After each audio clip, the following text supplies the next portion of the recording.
Jornalismo Cultural de hoje é a sua segunda edição, a segunda parte de um programa em comemoração aos 200 programas, 4 anos no ar. Nosso convidado, o escritor, o professor, o poeta Gilberto Mendonça Teles. E o programa Raízes Jornalismo Cultural já está no ar.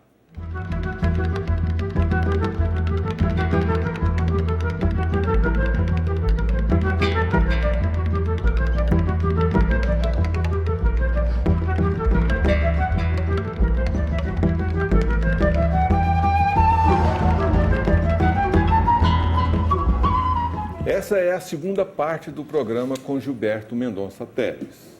E o Gilberto continua no estúdio do programa Raízes Jornalismo Cultural. Edival Lourenço? Pois é, Doracino. Mais uma vez, uma satisfação dar continuidade a esse programa com o Gilberto. E eu queria começar essa segunda parte desse programa de número 200, lendo um pequeno poema do Gilberto para depois fazer uma pergunta. O poema chama E-mail. Por artes do Saci ou da internet, meu nome se encolheu, virou Gilmete. Para evitar o golpe da mão boba, depois do nome, colocar arroba. E continuar, mas sem mudar de tom, a conexão de globo.com. Como não gosto que me grite ou BR, nem é preciso digitar BR. Gilberto, há toda uma contextualização, toda uma história por trás desse poema aparentemente simples. Mas eu queria te perguntar o seguinte. Você falou no programa anterior, na primeira parte do programa, que o Bernardo West te incentivava a ir para o Rio de Janeiro, para você decolar a sua carreira de artista, de poeta e tal. Hoje, nós temos aí a internet que coloca as pessoas em pé de igualdade. Em qualquer lugar que a pessoa estiver, ele tem a internet e ele sabe de tudo, né, Doracino? Sabe o que acontece no mundo. O sujeito que está em Nova York sabe a mesma coisa que sabe um sujeito que está lá em Diorama, que é a minha cidade que eu vivi uma parte da minha infância. Então, eu pergunto para você o seguinte, ainda existe esse determinismo geográfico? A pessoa, para poder fazer sucesso como poeta, como escritor, ele tem que ir para uma cidade grande? Eu acho que ainda existe.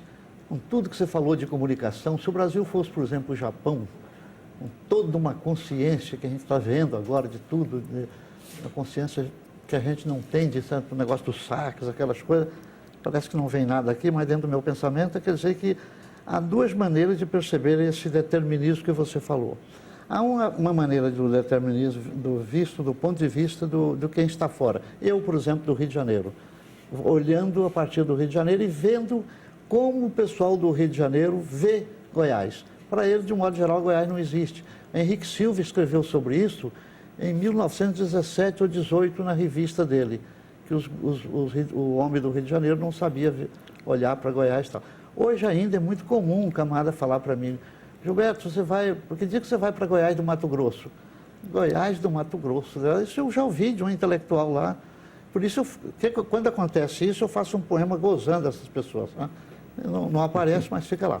E do ponto de vista daqui, isso é, o desejo de sair, a necessidade de sair para buscar a editora, para buscar, digamos, a mídia que põe em circulação isto.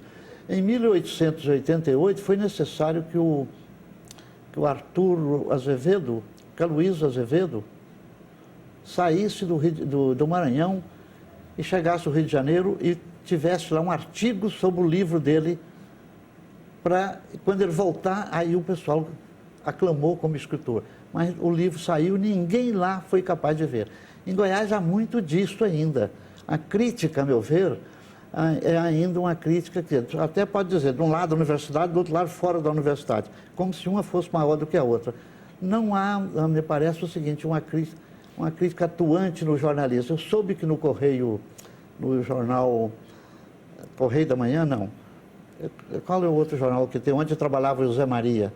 Correio Brasileiro? Opção Cultural. A Opção Cultural soube que é um jornal que está realmente com bom crítico. Mas eu sinto muito, assim, a crítica interna. Eu estou desviando por ela, mas eu queria voltar no início da sua pergunta. É preciso sair, sim, buscar as editoras de fora. As editoras põem seu livro em contato. Por exemplo, esse livro meu que acabou de sair em São Paulo, toda a livraria do Rio de Janeiro tem meu livro. Eu já fiz aquela que a gente faz quando publica o primeiro livro. Eu já tenho mais de 50 livros publicados, mas chego numa livraria, pego o computador para ver se meu livro está lá. E aí fico satisfeito, há uma alegria disso. Se eu vou para o Rio Grande do Norte, como fui há pouco tempo, a livraria do Rio Grande do Norte tinha meu livro. Quer dizer, a editora mandou o livro. Então, isso é uma das razões que eu acho que não acabou o famoso determinismo a que você faz referência. Gilberto, nós estamos falando do Gilberto poeta até agora, falou um pouquinho do Gilberto crítico sobre a literatura de Goiás, mas você realmente é um crítico respeitado, além de poeta respeitado, você é um crítico respeitado não só em Goiás, não só no Brasil, mas um crítico respeitado pelo mundo afora. Aquele seu livro, A Vanguarda Europeia, é uma referência que já está pela 20ª edição. Como é que você vê esse seu trabalho? Ele continua atual? Ele continua em vigor? Eu acho uma sua pergunta porque dá chance de eu mostrar para os goianos, sobretudo, algo que nem mostrei para vocês ainda, que vocês não sabem, porque está publicado, já está esgotada a edição, 5 volumes, e ninguém conhece, mas vamos chegar lá.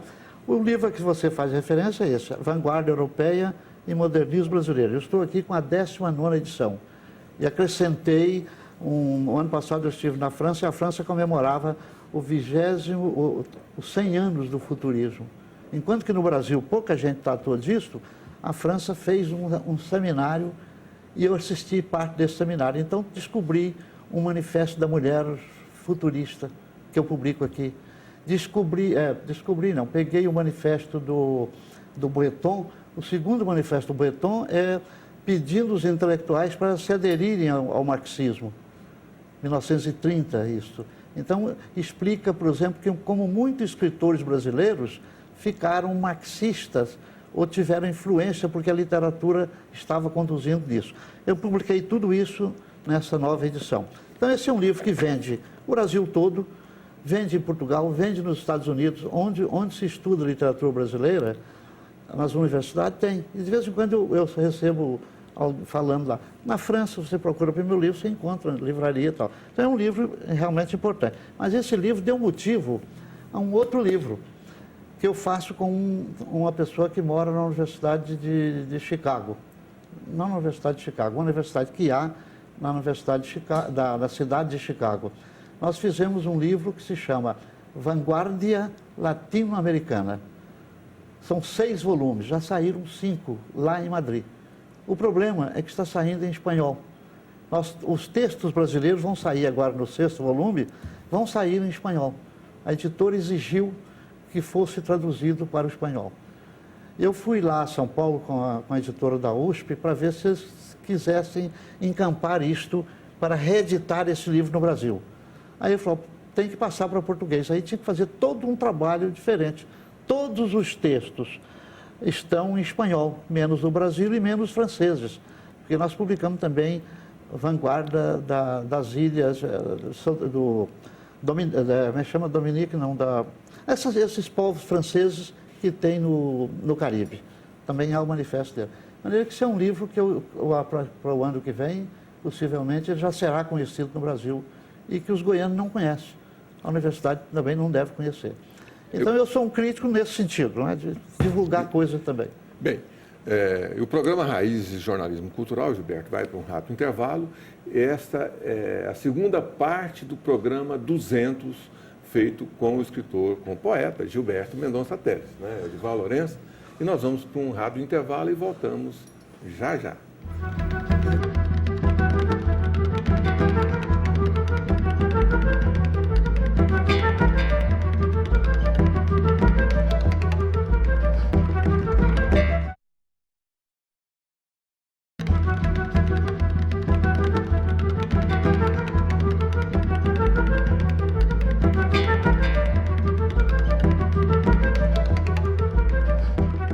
Raízes de Jornalismo Cultural de hoje recebe o escritor Gilberto Mendonça Teles.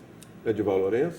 Pois é, Doracino, o Gilberto, no bloco passado, ele acabou de falar sobre as vanguardas europeias e o modernismo brasileiro, mas ele também tem o discurso paralelo, que ele faz um panorama da literatura, da poesia brasileira, não é só da poesia, da literatura brasileira, a partir de prefácios. Como é que é esse trabalho, Gilberto?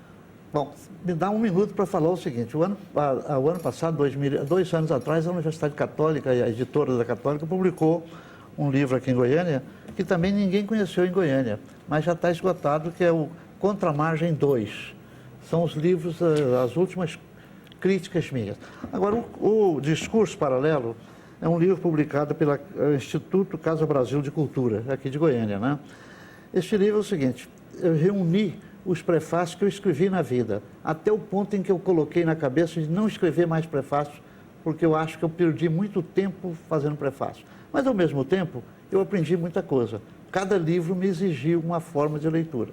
Então, é o seguinte, aqui estão prefácios sobre livro de poesia, de conto, de romance, de crônica, de história literária, de crítica literária, de biografia, de antologia, enfim, os principais gêneros da literatura brasileira, e mais, de 20 estados brasileiros.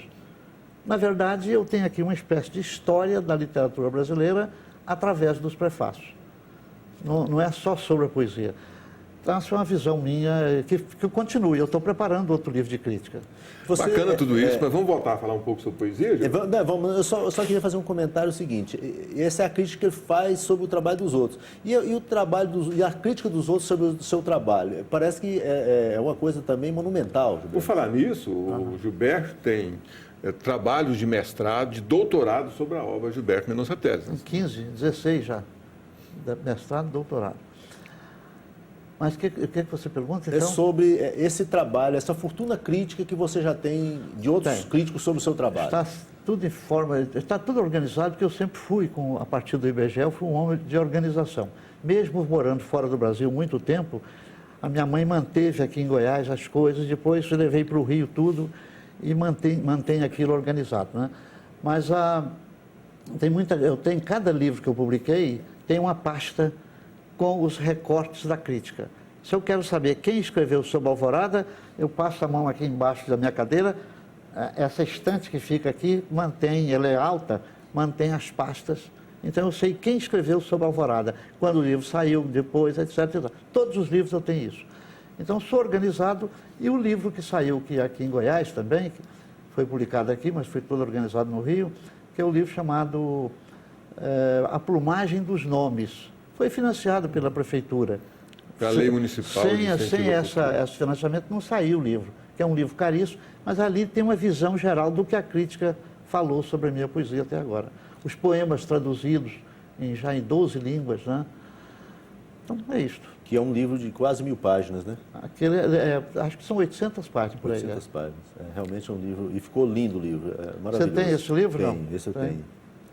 Vamos voltar a falar sobre poesia? Vamos sim. Você publicou agora, recente, um livro pela Edra Editora, que é de São Paulo, uma editora que tem um trabalho interessante, mas o livro é o Linear G. Eu queria te fazer uma pergunta um pouco sacana. Linear G é referente à Grécia, referente a Goiás, referente a Gilberto, ou é referente ao ponto G da literatura? Você praticamente já esgotou a minha possibilidade de falar. Mas, na verdade, é isso mesmo. Eu sou um apaixonado pela Grécia, já leio o grego hoje direitinho, não muito bem, mas leio, né? Então, é o seguinte, visitei há 3 anos atrás, eu estive uma semana na Grécia e pude ver aquilo que eu nunca conseguia ver de longe. Eu lia tal, a questão de mitologia é completamente diferente quando você está lá para ver as coisas. Então, é o seguinte, esse livro começou, apesar de ser um livro de 10 anos atrás, mas os poemas da Grécia são chamados 10 poemas gregos, eles nasceram de 3 anos para cá. Está dedicado até, não nesse livro, saiu errado, devia ter saído da edição, mas foi editado, esses 10 poemas gregos, foi dedicado ao Monsieur Didier Lamaison, que é um escritor, tradutor lá da França, que me manda livro escrito em grego. A dedicatória dele é em grego. Ele traduziu, por exemplo, um livro lá de Sófocles, ele mandou coisa. Então eu dediquei os meus poemas a ele. Agora, este livro, portanto, é assim, 10 anos sem publicar um livro novo. Eu juntei esses poemas, ainda sobraram alguns para um futuro e tal. Assim como eu vim fazendo com todos os livros. E nesse período de 10 anos eu publiquei muita antologia, publiquei poesia em espanhol, português, em Portugal, na França, 2 antologias, na Itália, na Romênia, na Bulgária, A da Inglaterra, dos Estados Unidos não saiu ainda, porque o 11 de novembro trabalhou. Foi naquela época que a editora que tinha firmado contrato comigo entrou em crise e não pôde mais sair o livro. Mas é um livro, portanto, em que eu me atualizo. Por exemplo, posso ler até um poema para mostrar isso. O Fábio Lucas, grande crítico, né, foi me apresentar na Escola Politécnica de São Paulo numa conferência. Era um ciclo de conferência, eu fazia a minha. Então, quando o Fábio apresenta, ele diz assim: aqui está o Gilberto, o homem que há 40 anos é casado com a mesma mulher. Quer dizer, todo mundo riu, porque de um modo geral há muita troca de mulheres, né? E eu então fiz aqui, ó, poema Receita dos 50 anos de casado. Eu digo, Laura: beijar muito de manhã cedo, beijar de tarde, beijar de noite, a qualquer hora, como se tudo fosse em segredo. Andar muito, andar na linha, não se perder nos problemas, não se matar nos poemas, não beber, não fumar e comer pouco, mas de vez em quando dar uma voltinha. Fazer isto sempre com um talismã, com a alma cantando de alegria, como se a vida fosse mesmo um tobogã na surpresa feliz do dia a dia. Uma homenagem à minha mulher, que nós fizemos os 50 anos de casado. O ano passado, sem festa, sem nada, só nós dois. Uma velhinha escrito 50, eu soprei a vela e tal. Parabéns, é uma coisa rara no mundo de hoje, né, Gilberto? Por exemplo, pelo menos estou casado e sou muito bem casado. Isso não quer dizer que eu tenha gosto de outras mulheres, mas que eu sou muito bem casado e gosto muito da minha mulher. Deixa eu ler outro poema para ela. A alquimia era a ciência, a pretensa ciência que queria transformar pedra, qualquer coisa, em ouro, não é isso? Então eu fiz uma alquiminha, não alquimia, alquiminha. Num dia de muito sol no meu Rio de Janeiro, me dei conta de uma história de amor. Demorou a ser aceito como namorado, mas foi namorando, foi noivando, foi casando, foi trabalhando, foi buscando a poesia, foi esperando o filho, foi esperando a filha, foi vivendo, foi viajando, foi trabalhando, foi escrevendo e foi amalgamando o segredo dos dias e das noites. Agora aqui eu meto as palavras da alquimia.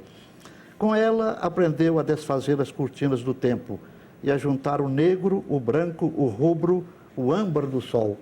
A vida lhes ensinou a calcinação, a putrefação, a destilação, a solução, a conjunção e a sublimação do corpo e do espírito.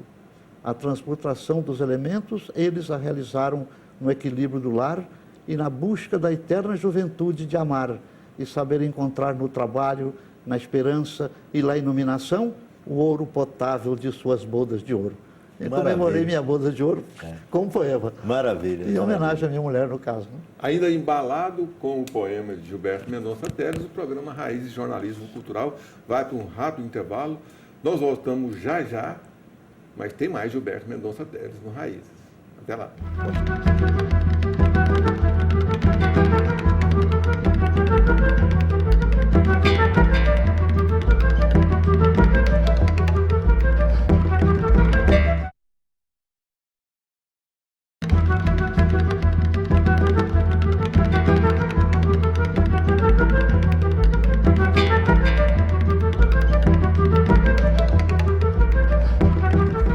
Raízes Jornalismo Cultural de hoje, com Gilberto Mendonça Teles. Edival Lourenço?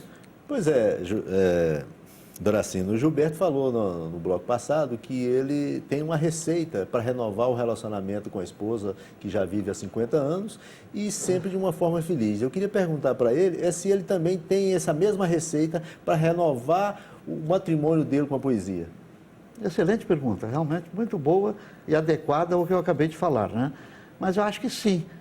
O que eu faço, o que eu fiz no meu casamento por 50 anos, eu acho que eu faço com a poesia também. Pode ser que eu faça alguma traição de ler poetas, ler livros que não me interessam e que estão a tempo do meu aperfeiçoamento. Mas há uma linha reta desde o primeiro livro, assim, ler os bons livros que saem, primeiro ler os livros que saem, depois ler os bons livros que saem, estudar, mas estudar aquilo que eu gosto. E tanto que a poesia, para mim, eu falei mais ou menos no salário. Há um salário indireto da poesia. O que a poesia tem feito na minha vida é muito importante. Se eu fui convidado para Chicago para ser professor lá na Universidade de Chicago, ganhando $5.000 por mês naquela época, foi por causa da poesia. A pessoa me conheceu como poeta aqui no Brasil. E aí me fez o convite para eu ir como professor visitante nessa coisa. Meu filho foi operado, fez transplante de córnea lá em Belo Horizonte, e quando eu fui pagar, saber o preço, ele disse: poeta não paga. E não pagou absolutamente nada. Nem aquela coisinha mínima que tem que pagar no hospital, não pude pagar. Não deixou pagar. Quer dizer, então há um salário mínimo que vem da poesia. E eu creio que dentro disso eu fui fiel ao meu gosto pela poesia e não abandonei. Às vezes em quando a crítica me chama mais para o outro lado, porque a crítica dá mais dinheiro, o dinheiro mais próximo. Né? O camarada me pede um texto para uma editora, eu faço aquele texto, de um modo geral vem o dinheiro dali e tal. Agora, a poesia de uma fidelidade que a essa altura eu li os grandes poetas da Europa.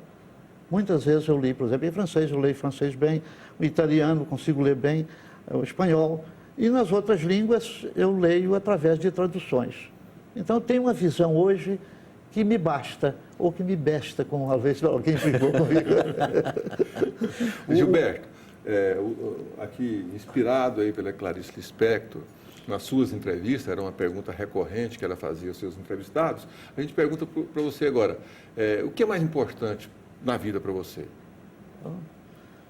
Eu acho que o mais importante agora, a essa altura, para ser coerente, a mais importante está sendo a poesia, porque é pela poesia que a minha vida decorre em todas as direções. Amor, economia, gosto, representação minha também. Então, acho que a poesia está no foco de tudo. E, além disso, a poesia tem um mito e a aura, não morre a poesia. Você vê qualquer camarada quer ser cantado por um poeta, quer fazer o seu poema. Então, há um mito e há uma aura, isto é, algo que está presente na poesia. E eu tenho medo de perder essa aura. Acho que não perco. Quem me escreve diz: Gilberto, eu quero conversar com você 1 ou 2 dias aí no Rio, porque quando eu estou na fossa, converso com você e saio com vontade de viver. Isso é um grande elogio que me fazem e eu creio que fazem a poesia. E o que está vindo por aí, Gilberto, além desse tudo que nós já falamos? 2 coisas. Possivelmente eu vou reunir para o ano que vem todas as entrevistas que eu fiz. Jornal... Inclusive essa de hoje. Inclusive essa de hoje. Jornal, rádio, televisão, né? Tem tudo arrumado e, digamos, 90% já está digitado.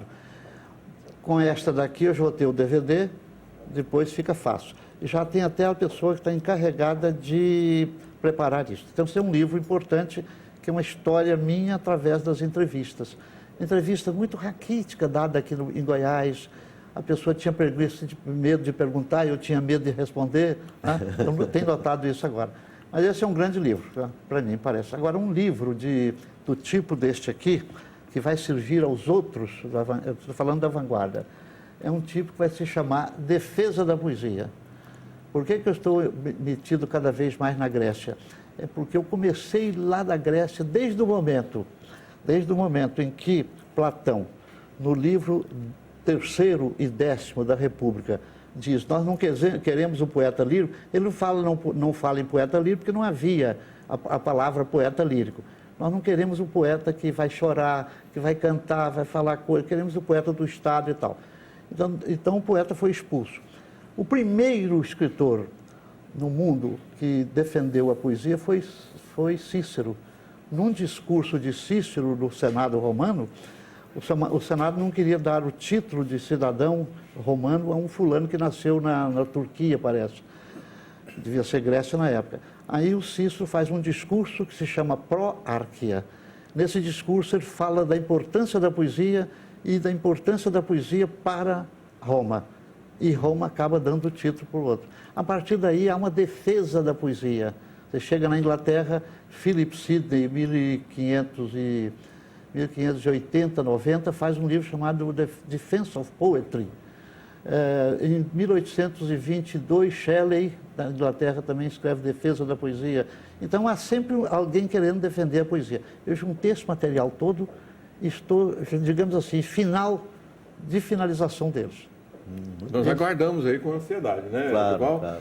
E chegamos aí ao final desses 2 programas de celebração E nada melhor para celebrar 4 anos no ar de que entrevistar, conversar aqui com Gilberto Mendonça Teles. Muito obrigado pela sua presença no Raízes Jornalismo Cultural, Gilberto. E eu agradeço do fundo do coração, que é um programa em que eu pude lavar a alma falando coisa demais. O programa é muito grande, então me deu tempo. Obrigado, Olival Lourenço. Ô, Dracena, eu que agradeço mais a oportunidade de estar aqui com você, estar aqui com o Gilberto. Obrigado a você de casa, que você tenha um bom domingo, uma ótima semana. O nosso site, raizestv.net. Voltamos no próximo domingo às 11 horas. Até lá.